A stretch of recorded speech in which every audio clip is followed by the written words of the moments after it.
yun mga kanter,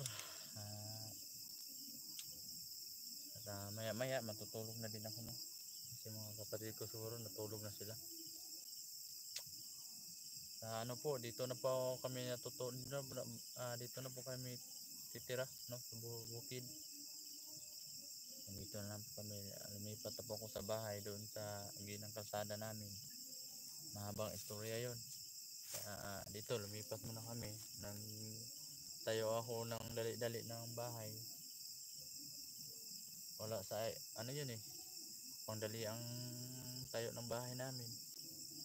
May sisilungan lang, okay na yun, na malaki pang kulang, wala pang dingding.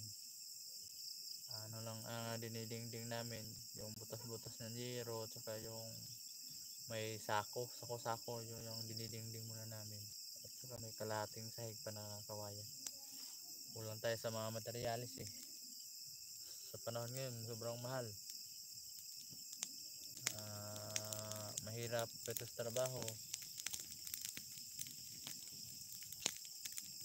kaya siguro ito titiis muna, laban-laban lang muna tayo mga kanter.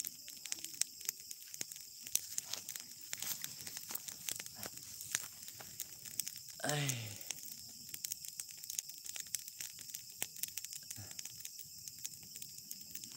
ito muna tayo sa bubo.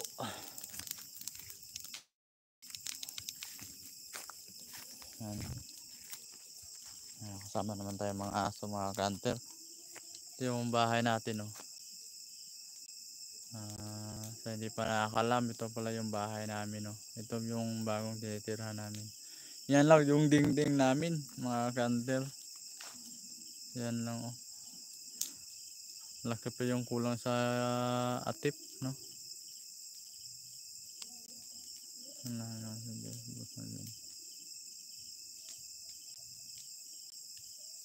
Opo, Ate Vicky.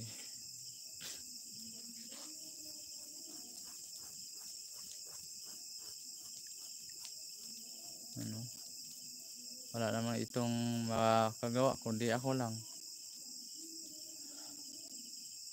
Alam ko malaki pang kulang ito, pero baka gasyahin tayo eh. Ano tayo ng extra income. Sakto lang kasi yung pang extra income ko. Pang bigas lang, bili na sabon. Hindi na ako makabili-bili ng mga ano dito pang lagay sa bahay. No? Sako lang yan, binigay sa amin yung pang dingding sako. Yan, o. Lipat kami. Sa ilalim.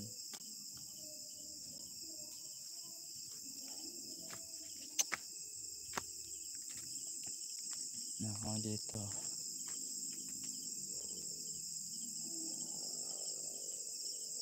Open to dito, wala pang dingding. Yan ang dingding namin, yero. Yung nabutas-butas pang yero mga kanter. Yan, o. Walang pa si baba, wala pa eh. Dito sa harap, wala. Yan sila, natutulog na sila. Ako na lang yung gising mga kanter, no?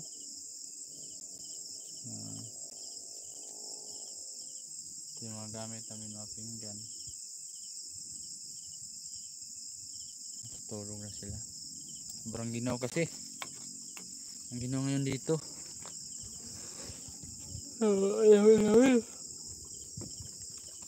Hindi pa ako tulog.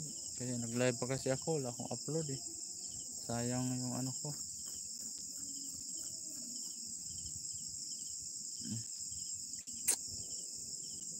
Yan, thank you. May sa duyan, may sa baba rin. Tapos ako dito ako siguro sa ilalim matutulog yan.